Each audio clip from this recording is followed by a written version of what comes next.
खुलना था उसमें बहिष्कार कर दिए, और बहिष्कार उनको करना था शायद दूसरे वाले में वो कृषि वाले में करना था। तो शक्ति वाले में बहिष्कार कर देना आप तो पहला। नहीं, कृषि वाले में करना था। शक्ति तो मेरे क्षेत्र का है।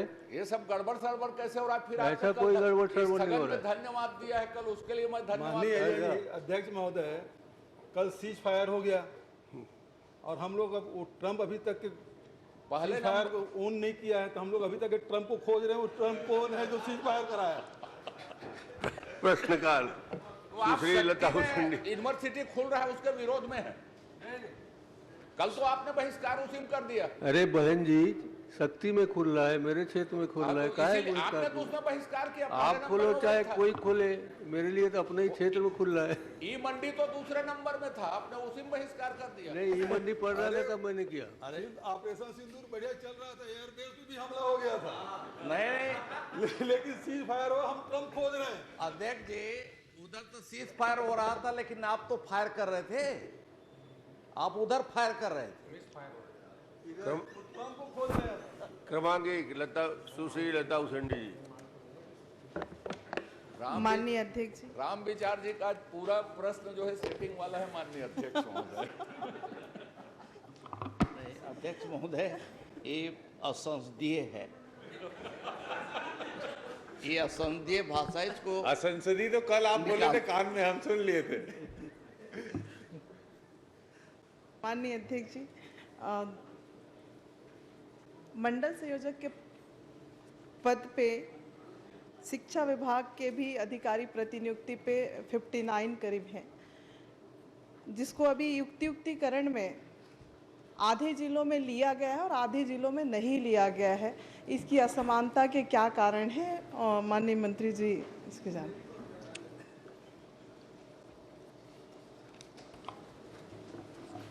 अध्यक्ष महोदय, ये बात सही है कि कुछ जिलों में युक्तिकरण के तहत जो शिक्षकीय संवर्ग के मंडल संयोजक बने थे, उनको युक्तिकरण के तहत तो शामिल किया गया कि कुछ जिलों में, क्योंकि ये ट्राइबल विभाग में मंडल संयोजक बनने के बाद आदिम जाति कल्याण विभाग के अधीन होकर के काम करते हैं, लेकिन उनकी जो मूल जो पदस्थापना है वो शिक्षा विभाग का है। तो कई जिलों में इसे छोड़ दिया गया है। हम इसके लिए पत्राचार भी कर रहे हैं और हमारा अलग से हम विभागीय तौर पे पूरे प्रदेश में मंडल संयोजक की भर्ती अपने विभागीय स्तर से हम करने वाले हैं। इसकी अनुमति हम ले करके शीघ्र ही हम मंडल संयोजक का भर्ती करेंगे। माननीय अध्यक्ष महोदय, मंडल संयोजक की संख्या भी काफ़ी कम है, जिससे विभागीय संचालन में भी दिक्कतों का सामना करना पड़ रहा है। मंत्री जी से मैं यही कहना चाहूँगी कि जितनी जल्दी हो शीघ्र करके इसकी पूर्ति कर दें। अध्यक्ष महोदय, निश्चित ही माननीय हमारे वरिष्ठ सदस्य ने विभाग का ध्यान आकर्षित कराया है और इस दिशा में हम लगातार प्रयास भी कर रहे हैं कि जो हमारे रिक्तियाँ हैं उसके वजह से हमारा जो संचालन है, व्यवस्थापन है, ढंग से नहीं हो पा रहा है। तो हम विभागीय स्तर से हम जब भर्ती करेंगे अगला, तो और पदोन्नति से कुछ भरेंगे। उस स्थिति में पूरे प्रदेश में हमारा 85 जो मंडल संयोजक जो पद है वो जब मिल जाएगा तो हमारा संचालन अच्छे ढंग से हम कर पाएंगे। क्रमांक 2 श्री उमेश पटेल। सर, इसी में थोड़ा सा नहीं भाई, संतुष्ट हो गए वो, और आप बीच में कहाँ से कूद रहे हो? अरे प्रश्नकर्ता बैठ गई है, आप खुद प्रश्न लगाइए ना आगे। चलिए उमेश। माननीय अध्यक्ष महोदय, माननीय मंत्री जी ने उत्तर में कहा है कि जो लक्ष्य निर्धारित किया गया था 3,10,000 का, उसके अपेक्षा 1,48,000 का ही भंडारण हुआ है। तो ये लगभग आधे से कम भंडारण आपके यहाँ हुआ है जून माह तक। तो इसमें आप आपूर्ति करने का आपका क्या प्लान है? अध्यक्ष महोदय, हमने आपूर्ति करने के लिए लगातार विभागीय स्तर से और माननीय मुख्यमंत्री जी के स्तर से लगातार हम संबंधित जो विभाग है, खास करके भारत सरकार से हम सतत संपर्क में हैं और जो आपूर्तिकर्ता जो कंपनियां हैं उन कंपनियों से भी हमारे विभागीय अधिकारी सतत संपर्क में हैं और किसी तरह की कोई कमियां न हो, दिक्कत न हो। जो परिस्थितियां बनी हैं प्रदेश भर में, खास करके डीएपी को लेकर के, इस बारे में मैं पहले भी अपनी स्टेटमेंट दे चुका हूं और आज भी आपके समक्ष में ये बताना चाहूँगा अध्यक्ष महोदय कि बहुत जगहों में जो डीएपी की कमी थी उसके जगह में हम दूसरे खाद को भी हम प्रमोट कर रहे हैं और इसके साथ साथ हमारा डीएपी नैनो भी आ गया है, तो उसका उपयोग करने के लिए भी हम लोगों को प्रोत्साहित कर रहे हैं और जैसे जैसे लोगों तक ये पहुंच रहा है तो मैं समझता हूं कि बहुत सारी समस्याएं दूर हो रही हैं और हमारा जो उर्वरक के जो आपूर्ति का जो प्लान है वो भी हमारे पास आ गया है। उसके तहत हम लगातार सभी जगह 1-2 दिन के अंदर में बहुत जगहों में जो रैक पॉइंट है वहाँ पे पहुँचने वाला है। आप सदन को मैं वो भी अवगत कराता हूँ। तो ये जो जून तक का जो सप्लाई है वो आधा हुआ है और अभी और कितना आने वाला है ये बता दीजिए। अगर आप बता ही रहे हैं कि 2-3 दिन में रेक लगने वाला है तो उसकी वो कितना मात्रा में है वो बता दीजिए। हमारे 20 जुलाई तक 18,885 मीट्रिक टन अभी आपूर्ति होने वाला है जो विभिन्न जगहों में। अध्यक्ष महोदय, आपके अनुमति से मैं सदन को अवगत कराना चाहूँगा कि अभी आने वाले 5 दिनों में जैसे बताया कि 18,885 मीट्रिक टन जो है कुल 14 रेक प्राप्त होगा और जिसमें कि आपका एनपीके है, डीएपी भी है। डीएपी कितना रहेगा ये बता दीजिए माननीय मंत्री जी, उसमें से डीएपी कितना रहेगा, क्योंकि अभी आवश्यकता अध्यक्ष महोदय सिर्फ डीएपी की है। और डीएपी का मैं माननीय मंत्री जी अलग से मैं बता दूंगा। जो खास करके जो खरसिया में डीएपी है इस 17/7 तक आज पहुंच जाएगा जो 718 मीट्रिक टन। ठीक है, आप मेरे को ये बताइए कि डीएपी आप टोटल उर्वरक की संख्या 18,000 बता रहे हैं, कुल भंडारण जून में अध्यक्ष महोदय जून तक का यह 1,48,000, हमारा लक्ष्य है 3,10,000। पिछले साल 3,40,000 का लगभग भंडारण हुआ था। आधे से कम खाद में आप कैसे चलाएंगे? उसके बाद अध्यक्ष महोदय जब हमारा भंडारण कम हुआ है, आधा हुआ है, 50% भी नहीं हो पाया है, तो आपने कितने परसेंट सोसाइटी को दिया और कितने परसेंट व्यापारियों को दिया ये बता दीजिए। क्या है, अभी यूक्रेन युद्ध खत्म होने वाला है, फिर आ जाएगा। 2048 तक आ जाए कदे। अध्यक्ष महोदय, पूरे में डिटेल में आपको जानकारी दे दूं कि खरीफ 2025 में उर्वरक डीएपी का लक्ष्य 3,10,000 मीट्रिक टन था और 30 जून 2025 तक डीएपी के लक्ष्य के विरुद्ध 1,08,155 मीट्रिक टन हमें प्राप्त हुआ है और पुराना जो बचत था उसमें 40,746 मीट्रिक टन, इस तरह से 1,48,900 मीट्रिक टन हुआ। 14 जुलाई 2050 की स्थिति में डीएपी 1,63,517 मीट्रिक टन का भंडारण हुआ। ये बात सही है कि डीएपी की कमी हमारे पूरे प्रदेश में है और बल्कि हमारे प्रदेश ही नहीं, ये देश भर में ये स्थितियां बनी हैं और उसी को देखते हुए माननीय सदस्य को मैं अवगत कराना चाहता हूं, उसी को देखते हुए नैनो डीएपी का प्रचलन कैसे बढ़े, माननीय मंत्री जी, इसको लेकर के एक अभियान भी चलाया गया। चल रही है। माननीय मंत्री जी, सिर्फ डीएपी की बात कर रहा हूं, जो आपका टारगेट है उसके अपेक्षा 50% ही भंडारण हुआ है आपका पिछले साल के। अगर इसको जोड़ा जाए आपका जो भंडारण बचा हुआ था। मेरा प्रश्न बहुत स्पेसिफिक है कि आपके जब भंडारण आधा % 50% हुआ तो आपने कितना % सोसाइटी को दिया और कितना % व्यापारियों को दिया, ये बता दीजिए। देखिए, अभी तक जितना है 60% हम सहकारी क्षेत्र को हम देते रहे और 40% जो है हम निजी क्षेत्र को दिए हैं। नहीं अध्यक्ष महोदय, हमने ठीक पिछली बैठक में हम लोगों ने तय किया, माननीय हमारी कमेटी की बैठक थी, उसमें तय किया गया था कि अभी जो निजी क्षेत्र में हम दे रहे हैं उसे निजी क्षेत्र में छोड़ करके हम सीधे सहकारी क्षेत्र को ही आपूर्ति करें, और तब से हम लोग अभी सीधे सहकारी क्षेत्र को ही अभी आवंटित कर रहे हैं। अध्यक्ष महोदय, अब ये समस्या तो सबको मालूम है कि डीएपी की कमी है, बाकी इसके अलावे किसी खाद की कोई कमी नहीं है, सभी जगह पर्याप्त है। अब रही बात की देर हो सकता है,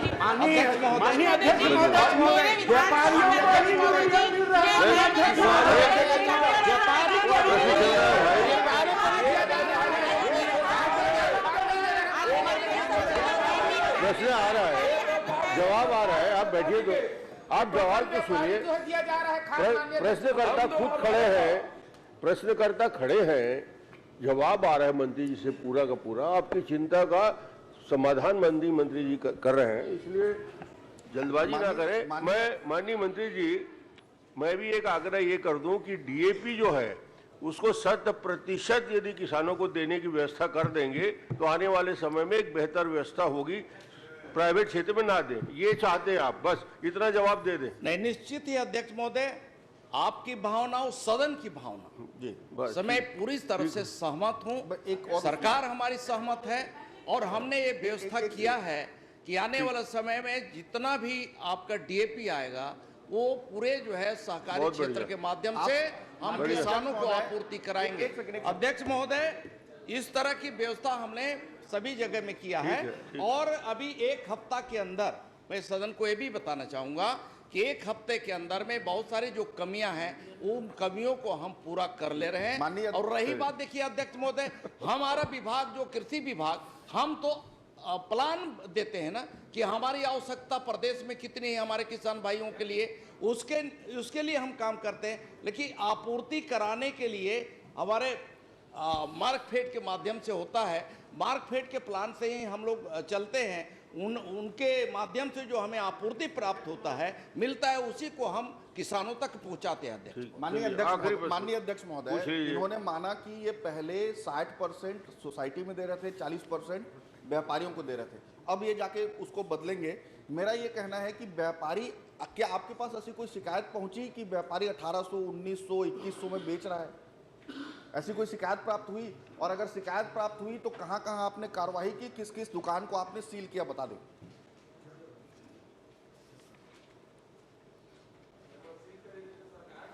अध्यक्ष महोदय,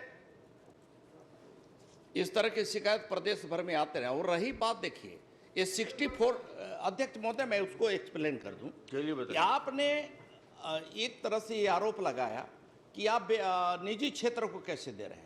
निजी क्षेत्र को हमारी कोई आज की परंपरा नहीं है अध्यक्ष महोदय, ये परिपाटी हमने शुरुआत नहीं की है, ये तो पहले से आप इस समय से चला रहा है, इससे पहले पैदा नहीं हुई थी। 50% भंडारण पहले कभी नहीं होता माननीय मंत्री जी, ये स्पेशल कंडीशन है, इस तरह का प्रदेश में कभी नहीं हुआ कि हमारे पास सिर्फ 50% है। सुन लीजिए, इसलिए आप इस कंडीशन को बाकी सालों के साथ कंपेयर मत करिए प्लीज। नहीं, ठीक है, आप बोलिए। मैं उत्तर दे रहा हूं तो सुनने का भी रखिए। अध्यक्ष महोदय, हमने खरीफ 2025 में उर्वरक गुण नियंत्रण के तहत 4000 नमूनों का लक्ष्य के विरुद्ध अब तक 2384 नमूने लेकर 1562 नमूनों का परीक्षण किया, जिसमें 1499 मानक एवं 63 अमानक नमूने पाए गए। अध्यक्ष महोदय, अमानक नमूनों के विरुद्ध उर्वरक नियंत्रण आदेश 1985 के तहत प्रतिबंधात्मक कार्रवाई की गई है। और अध्यक्ष महोदय,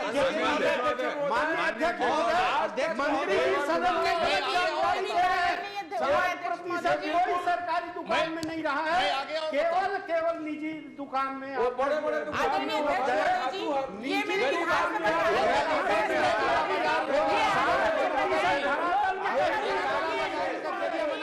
एक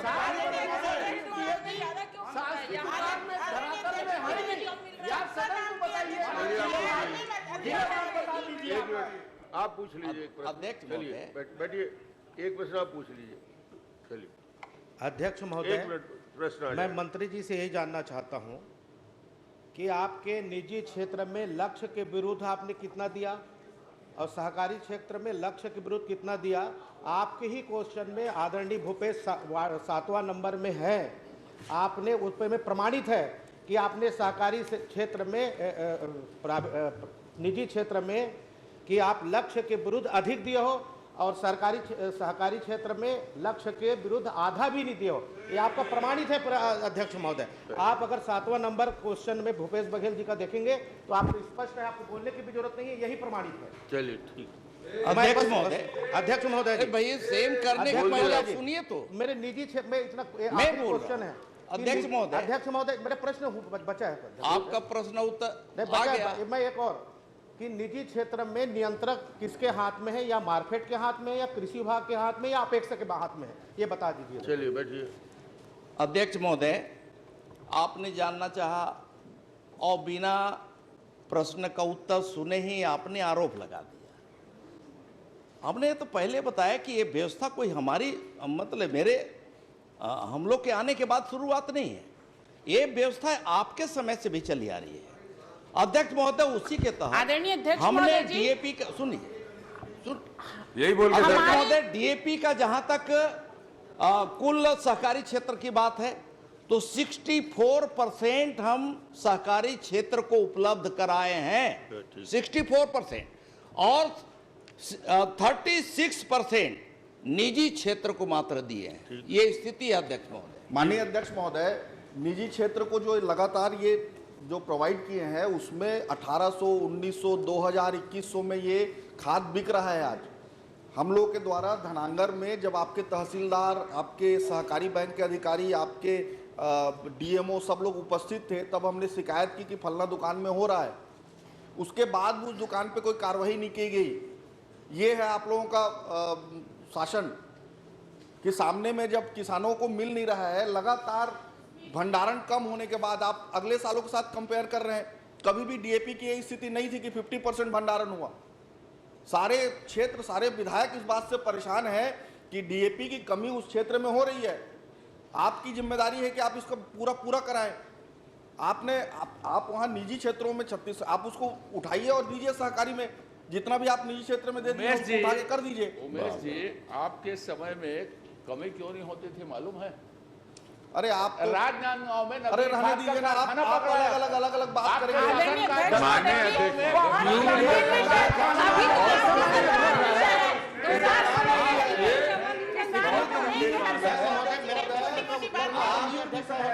बहुत यहाँ पूरे सदन के एक विधायक मुझे लगता है इस बात अध्यक्ष सहमत महोदय होंगे कि उनके क्षेत्र में डीएपी कमी है, भले ही पार्टी प्रतिबद्धता अध्यक्ष के महोदय, कारण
अध्यक्ष महोदय, मेरा प्रश्न का जवाब तो आया नहीं।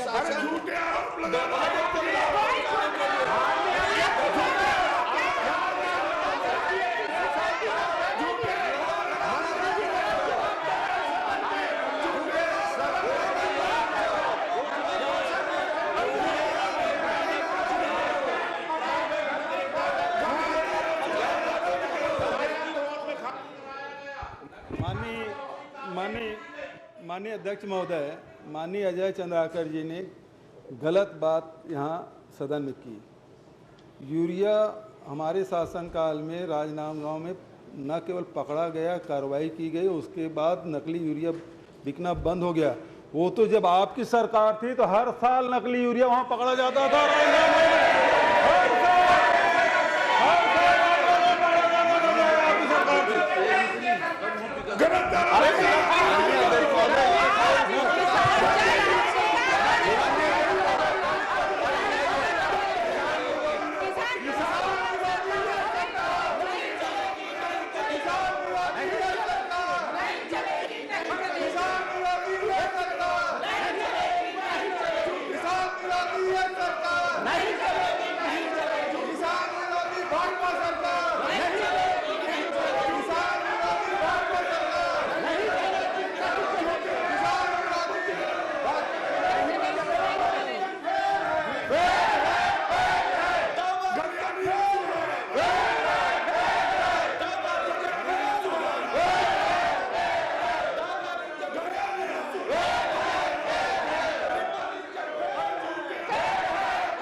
अरे भैया,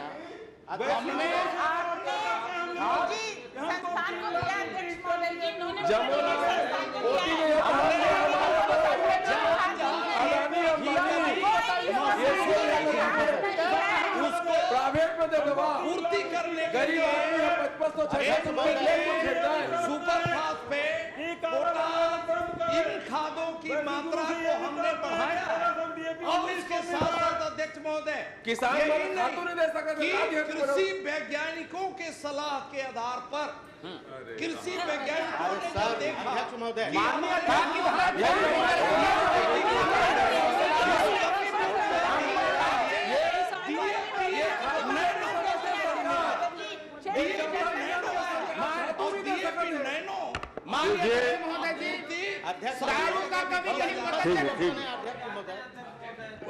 16 मिनट 17 मिनट हो गए हैं और पूरे जवाब आ गया है और जितने प्रश्न आप करना चाहते थे हो गया है।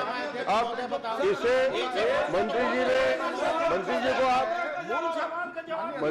मंत्री जी का जवाब आपने सुन लिया और पूरा जवाब उन्होंने दे दिया। अब इसके बाद कुछ बचता नहीं है। क्रमांक 3 लिया जाए, 3 नंबर पे आ जाए।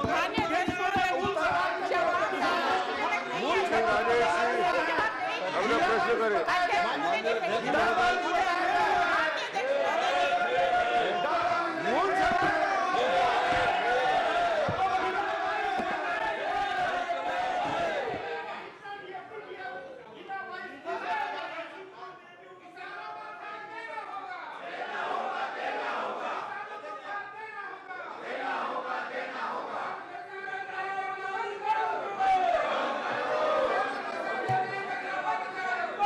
माननीय अध्यक्ष महोदय, मेरा प्रश्न आदिम जाति कल्याण मंत्री जी से है।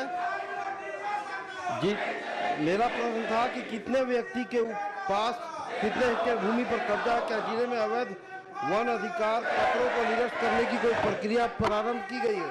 यदि हाँ, तो इसका जवाब आ गया है। मेरा अगला प्रश्न है, वन अधिकार पत्र हस्तांतरित है होने के बावजूद भोले भाले लोगों से इस काम में लिखवाकर अन्य व्यक्ति काबिज है, इनके खिलाफ क्या कार्रवाई की योजना है?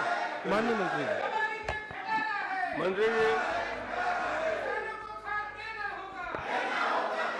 मंत्री जी जवाब दे। अध्यक्ष महोदय, माननीय सदस्य ने दिया था कि वन भूमि का जो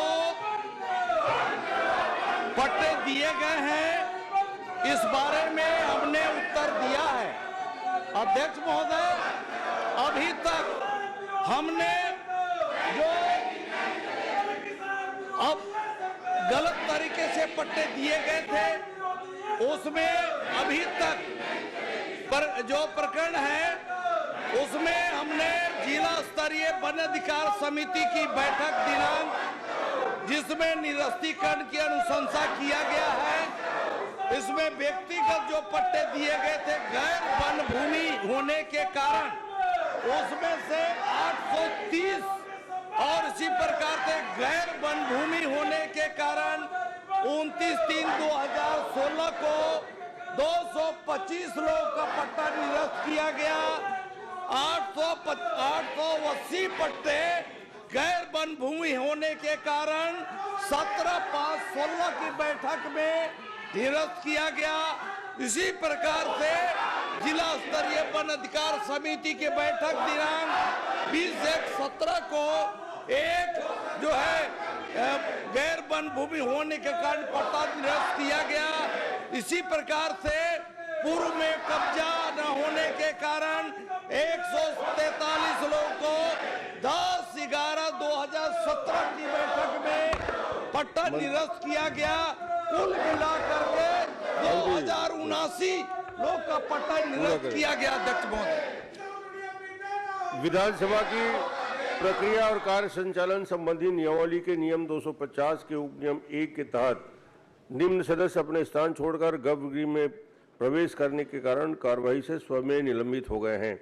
श्री डॉक्टर चरणदास मान, श्री भूपेश बघेल, श्रीमती अनिला भेड़िया, श्री उमेश पटेल, श्री लखेश्वर बघेल, श्री दलेश्वर साहू, श्री भोलाराम साहू, श्री लालजी सिंह राठिया, श्रीमती उत्तरी गणपत जांगड़े, श्री दिलीप लहरिया, राम कुमार यादव, श्री द्वारकेश यादव, श्रीमती अंबिका मरकाम, श्रीमती संगीता सिन्हा, श्रीमती यशोदा नीलांबर वर्मा, श्री इंद्र शाह मंडावी, श्रीमती सावित्री मनोज मंडावी, विक्रम मंडावी, श्रीमती विद्यावती सिदार, श्री फूल सिंह राठिया, श्री राघवेंद्र कुमार सिंह, श्री व्यास कश्यप जी, श्री शेषराज हरवंश, श्रीमती चात्री नंद, श्रीमती कविता प्राण लहरे, श्री संदीप साहू, श्री इंद्र साव, श्री जनक ध्रुवे, श्री ओंकार साहू, श्रीमती हर्षिता स्वामी पटेल। कृपया निलंबित सदस्यों से आग्रह है कि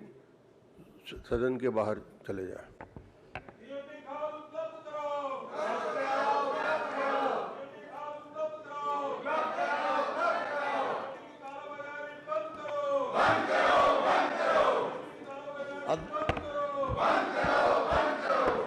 अध्यक्ष महोदय,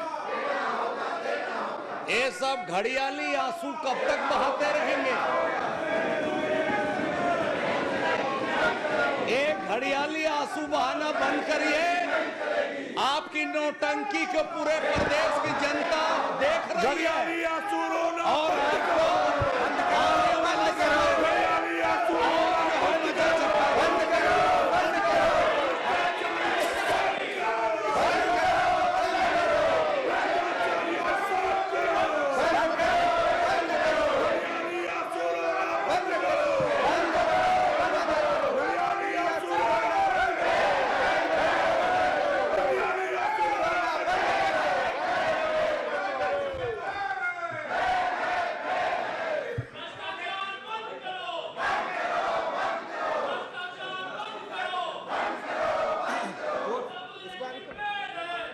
अध्यक्ष महोदय, माननीय मंत्री महोदय का वो जवाब था कि मेरा अगला प्रश्न था, वन अधिकार पत्र अहस्तांतरित है के बावजूद भोले भाले लोगों से स्टाम्प में लिखवाकर अन्य व्यक्ति काबिज हैं, उनके खिलाफ क्या कार्रवाई की जा रही है?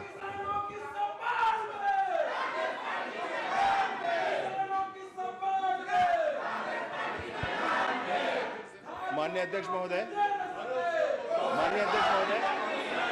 आपके द्वारा निलंबन की घोषणा के उपरांत भी अगर गृह विजय में नारे लगाए जाएंगे तो ये उचित व्यवस्था नहीं होगी माननीय अध्यक्ष महोदय।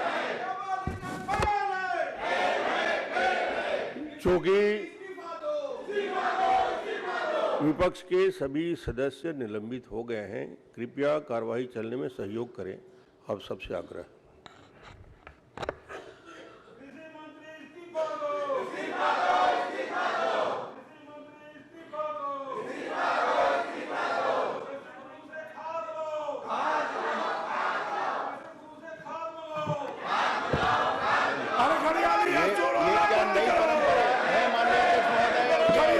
राजेश प्रश्न करो। ऐसा नहीं होना चाहिए। ये तो लाठी और राजेश प्रश्न करो। छोड़ देंगे माननीय अध्यक्ष। माननीय अध्यक्ष महोदय, तरीके से पहले मैं माननीय मंत्री महोदय से जानना चाहता हूं कि वन अधिकार पत्र अहस्तांतरित है के बावजूद भोले भाले लोगों से स्टाम्प में लिखवाकर अन्य व्यक्ति काबिज है, उनके खिलाफ कार्रवाई की क्या योजना है? अध्यक्ष महोदय, वन अधिकार के पट्टे को कहीं भी हस्तांतरण नहीं किया जा सकता, और यदि कहीं पर हस्तांतरण किया गया है और कहीं पर नीलामी या बिक्री किया गया है तो उसके खिलाफ सख्त से सख्त कार्रवाई की जाएगी। आदरणीय अध्यक्ष महोदय, क्या शासन यह सुनिश्चित करेगा कि प्रत्येक विकासखंड एवं ग्राम पंचायत स्तर पर सभी वन अधिकार पत्रों की भौतिक सत्यापन कर वास्तविकता की जांच कराए? अध्यक्ष महोदय, सुझाव अच्छा है। इस दिशा में मैं खुद भी आगे बढ़ करके इस विषय को लेकर के हम आगे बढ़े हैं और विभाग को हमने निर्देश दिया है कि इसका भौतिक सत्यापन उन पट्टों के आधार पर किया जाए। मैं समझता हूं कि हम अंतर विभागीय अधिकारियों के साथ जब बैठक होगी इसमें हम तय करके इसको सुनिश्चित करेंगे। अध्यक्ष महोदय, इस प्रकार के फर्जी मामलों की रोकथाम हेतु कोई तकनीकी प्लेटफॉर्म की आवश्यकता है, सत्यापन प्रणाली जिसे प्रभावी ढंग से लागू हो सके। क्या इस प्रकार की शासन की कोई योजना? निश्चित ही इसका मैं परीक्षण कराऊंगा अध्यक्ष महोदय। धन्यवाद अध्यक्ष महोदय।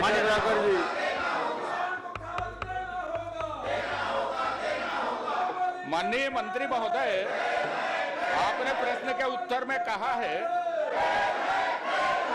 80,870 मकान, और आपके वेबसाइट में है 1,02,113 मकान।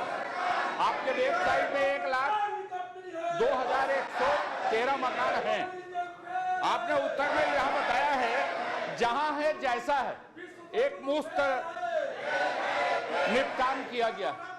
यह जहां है जैसा है, इसकी परिभाषा क्या है? इसको किन लोगों ने परिभाषित किया? इसको किन लोगों ने परिभाषित किया और क्या मूल्य उसके तय किए गए सभी वर्गों के मकान के?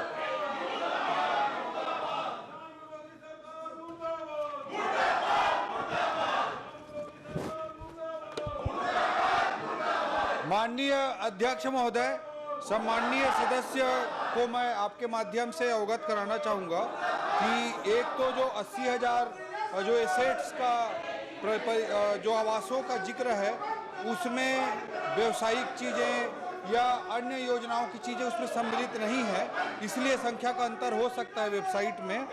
और जो एज इट इज जैसी स्थिति है वैसी का जो स्थिति है उसमें कोई एक्स्ट्रा मेंटेनेंस करके उसको बेचने का प्रावधान नहीं किए हैं। वो जैसी स्थिति में है वैसी स्थिति में उसको बेचा जाएगा और वैसी स्थिति में उसको बेच करके जो भी रेट आए उसके आधार पर उसको काम किया जाएगा। जो OTS स्कीम लागू की गई है, उस OTS scheme one time settlement scheme जो लागू की गई है उसमें एज इट इज जैसे कि तैसे की स्थिति में उसको बेचना है। जो कंसेशन दिया गया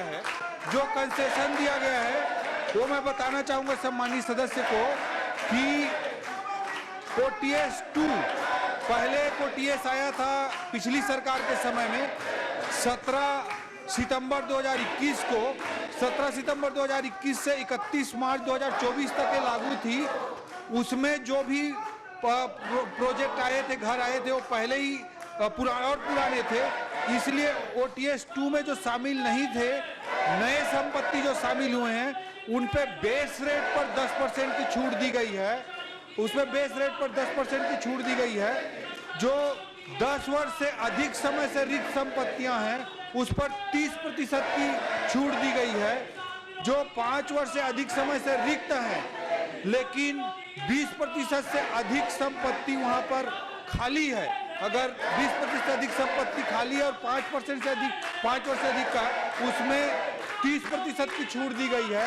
और 5 वर्ष से अधिक समय से जो रिक्त हैं और 20% से कम संपत्ति वहां खाली है उस पर 20% की छूट दी गई है। ये छूट बेस प्राइस पर दी गई है। ये टेंडर निकालने का बेस प्राइस है, उस पर टेंडर निकलता है और जो टेंडर में H1 आता है, मतलब ये केवल ऐसा नहीं कि फ्लैट छूट दे रहे हैं, उसके बेस रेट पर छूट है, उसके बाद टेंडर होगा और टेंडर पे जो हाईएस्ट बीट कर रहा है उसको दिया जा रहा है। आपने कहा है कि कोई मकान जर्जर नहीं है, जर्जर नहीं है तो आपने छूट की योजना क्यों लागू की? क्या आपके मकान बिक नहीं रहे हैं? और बिक नहीं रहे हैं, अभी भी बकाया है, तो नहीं बिकने और छूट में बिकने के बाद गृह निर्माण मंडल को कितने की क्षति हुई और अभी कितनी परियोजनाएं उसके बाद नहीं चल रही? मकान नहीं बिकने के बाद भी कितनी परियोजनाएं नहीं चल रही?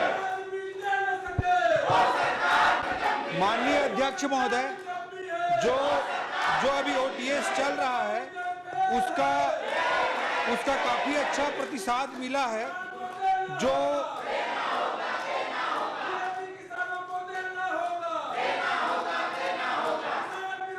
जो पहले OTS आया था उसमें 506 मकानों का आवंटन हुआ था और 511 करोड़ रुपए की राशि आई थी। अभी OTS 2 जो आया है उसमें 995 मकानों का आवंटन हुआ है और इसमें लगभग 147 करोड़ रुपए की बिक्री हुई है पिछले 4 महीनों में। क्षति तो जो क्षति की कुल राशि है मैं सम्माननीय सदस्य को उपलब्ध करा दूंगा। बट मैं आपसे जो मकान नहीं बिके हैं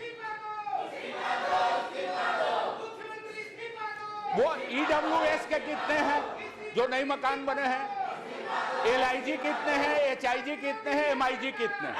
और आप जो नया प्रोजेक्ट चला रहे हैं उसमें कौन से क्वालिटी का मकान, HIG कितना बनना है, MIG कितना बनना है या LIG कितना बनना है, ये इसका आधार क्या है? संख्या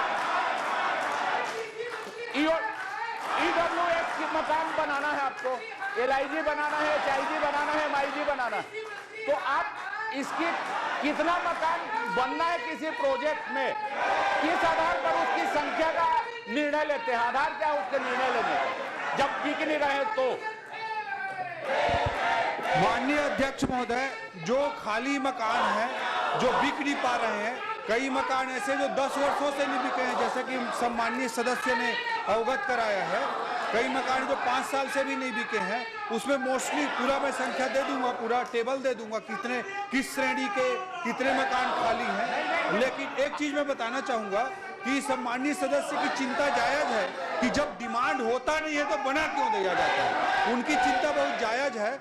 मैं ये सदन को आपके माध्यम से अवगत कराना चाहूंगा, सम्माननीय सदस्य को अवगत कराना चाहूंगा कि हमारी सरकार आने के बाद हमने एक पॉलिसी डिसाइड किया है कि किसी भी प्रोजेक्ट का टेंडर तब तक नहीं लगाया जाएगा जब तक उसमें 60% प्री बुकिंग ना हो जाए। 60% प्री बुकिंग ना हो जाए तब तक उसका टेंडर नहीं लगाएंगे।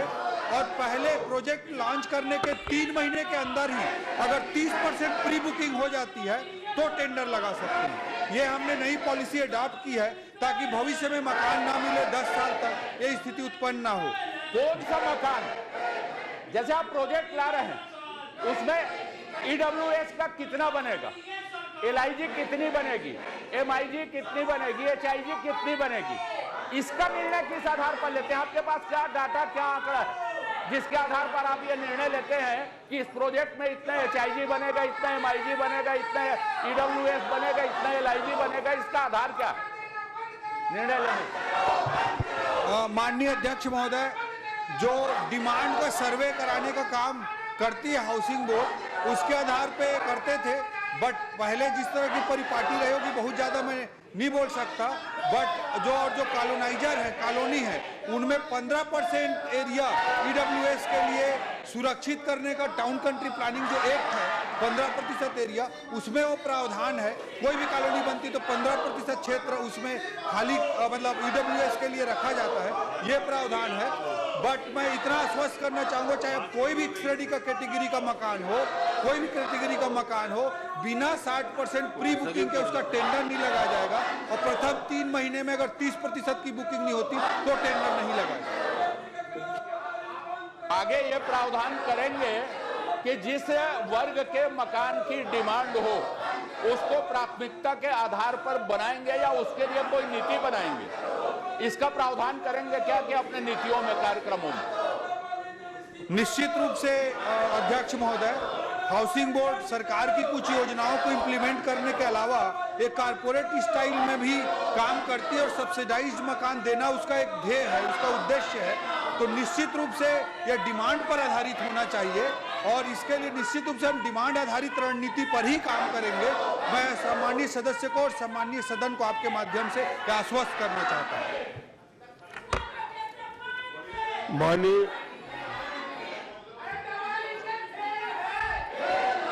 प्रतिपक्ष के सम्मानीय सदस्यों ने निरंतर असंसदीय व्यवहार इस विधानसभा में 2 बार 3 बार आग्रह करने के बाद भी जो यहाँ की 25 साल की परंपरा है उसको ध्वस्त करने में लगे हुए हैं, और ये नुकसान छत्तीसगढ़ का है, छत्तीसगढ़ के संसदीय परंपराओं का है। पूरा देश देखता है कि छत्तीसगढ़ ने क्या मापदंड स्थापित किए थे और उस मापदंड को धज्जियां कैसे उड़ाई जा रही है। इसलिए मेरे आग्रह के बाद भी आप समझने को तैयार नहीं है, सदन की कार्यवाही 12 बजे तक के लिए स्थगित।